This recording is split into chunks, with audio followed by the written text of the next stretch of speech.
बिस्मिल्लाहिर्रहमानिर्रहीम। फुलबेरी बर्स। क्या आप फुलबेरी जैसे जिस्मानी मर्ज का शिकार हैं? क्या आप मुख्तलिफ किस्म के इलाज, अद्वियात और क्रीमें इस्तेमाल करके भी फुलबेरी से निजात हासिल नहीं कर पा रहे? तो फुलबेरी के मुकम्मल और कुदरती इलाज के लिए इस वीडियो को आखिर तक लाजमी देखें। अस्सलाम वालेकुम नाज़रीन, उम्मीद करता हूँ सब खैरियत से होंगे। नाज़रीन, फुलबेरी का मर्ज एक ऐसा अजीब मर्ज है कि इंसान की खूबसूरती पर दाग सा महसूस होता है, जिसमें सफ़ेद दाग बहुत बदसूरत महसूस होते हैं। बर्स दरअसल एक जल्दी बीमारी है जिसमें पूरे जिस्म में, खास तौर पर चेहरे, कमर, हाथों और पाँव पर सफ़ेद दाग नमूदार होते हैं जो बढ़ते चले जाते हैं। ये दाग चिकने होते हैं, इन पर खारिश भी होती है। जिल्द पर जिस जगह फुलबेरी हो वहाँ पर मौजूद बाल भी मुतासर होते हैं और बाल भी सफ़ेद रंग के हो जाते हैं। मर्ज फुलबेरी असल में खून की खराबी की वजह से होता है। इस तरह खराब बासी अशिया खाने से भी बर्स का मर्ज लाक हो सकता है। इसके अलावा आछत भी इसकी एक वजह हो सकती है। आमतौर पर लोगों में यह तासुर भी पाया जाता है कि मर्ज मछली के बाद दूध पीने से लाक होता है, लेकिन ऐसा कुछ नहीं है और न ही मछली और दूध का फुलबेरी के साथ कोई ताल्लुक है। अमूमन मुख्तलिफ किस्म की क्रीमों के इस्तेमाल से भी ये मर्ज लाक हो जाता है। फुलबेरी का मर्ज औरतों और मर्दों में यकसा तौर पर होता है। इसमें उम्र का कोई भी अमल दखल नहीं। ये मर्ज किसी भी उम्र में हो सकता है। इस मर्ज में शुरू की अलामात में इंसानी जिस्म के खुले हिस्सों पर जिन पर लिबास न हो, मसलन हाथ, बाजू, चेहरा, होंठ, आंख, कान, मुंह पर दाग नमूदार होते हैं। इसके अलावा भौहों पर, पलकों पर और दाढ़ी के बाल भी सफेद हो जाते हैं। यहाँ मैं आपको एक बात बताता चलूँ कि जिस शख्स को भी ये मर्ज हो वो इसकी मुकम्मल तशखीस जरूर करवाए। मुस्तनद मालिज ही अलामात देकर बेहतर तशखीस कर सकता है। नाज़रीन, बर्स यानी फुलबेरी एक काबिल इलाज मर्ज है। इसके इलाज के लिए भी तिब्बी इलाज या हर्बल टीका इलाज ही ऐसा इलाज है जिसके रिजल्ट मुस्तकिल होते हैं और इसका किसी भी किस्म का कोई भी साइड इफेक्ट नहीं है। फुलबेरी एक जिद्दी किस्म का मर्ज है। सबसे पहले तो फुलबेरी के मरीज को चाहिए कि दाग वाली जगह पर सुई चुभकर देखे।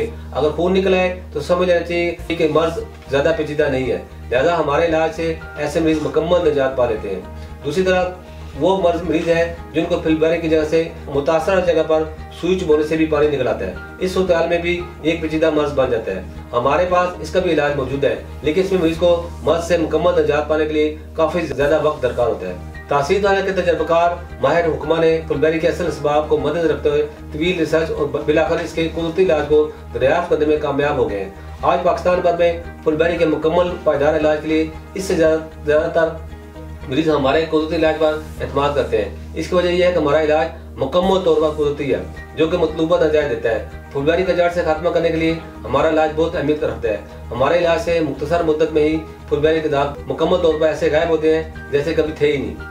हमारे मरीज मुकम्मल तौर पर फुलबेरी से छुटकारा पाकर बहुत ही पुरअतमाद का इज़हार करते हैं, क्योंकि ये कुदरती इलाज है, इसलिए किसी किस्म की कोई आफ्टर इफेक्ट नहीं होते हैं। नाज़रीन, इलाज के साथ साथ परहेज भी बहुत जरूरी है, क्योंकि अगर इलाज के साथ परहेज ना की जाए तो इलाज मतलूबा नतीजा नहीं देता। परहेज में खुराक भी बहुत अहम किरदार अदा करती है। मरीज को पता होगा वो कौन सी खुराक इस्तेमाल करे जिससे इससे फायदा हो। यहाँ मैं बताता चलूँ फुलबेरी के मरीज कौन कौन सी चीज़ों से परहेज करना जरूरी है। फुलबेरी के मरीज को खट्टी चीज़ों से मुकम्मल तौर पर परहेज करना चाहिए। खट्टी चीज़ों में इमली, टाटरी, गोलगप्पे, उस तरह की दूसरी चीजें भी जिनमें खटाई ज्यादा पाई जाती है शामिल है। तमाम किस्म के ड्रिंक्स का इस्तेमाल मुकम्मल तौर पर बंद कर देना चाहिए। इसके अलावा सुर्ख गोश्त का इस्तेमाल बिल्कुल तर्क कर दें। नाज़रीन, ये था फुलबेरी के मरीज के लिए परहेज। अब नाज़रीन को फुलबेरी के मरीज के लिए खुराक के बारे में बताता हूँ। इसमें ग़िज़ाएं बहुत जो कि ग़िज़ायत से भरपूर हो, जो कि दूध हजम हो, इस्तेमाल करें। इसके अलावा बहुत सी एहतियाती तदाबीर हैं जिन पर अमल पैरा होकर इस मर्ज से बचा जा सकता है। यहाँ मैं एक हदायत व तदाबीर का जिक्र करूँगा जो कि बर्स के मर्ज से बचने के लिए अपनाई जा सकती हैं। फुलबेरी के मरीज को चाहिए दिन में कम से कम 2 बार जरूर नहाए। रोजाना 10 मिनट तक मरीज धूप में जरूर बैठे। हाँ, लेकिन अगर जलन महसूस हो तो ये वक्फा कम कर दें।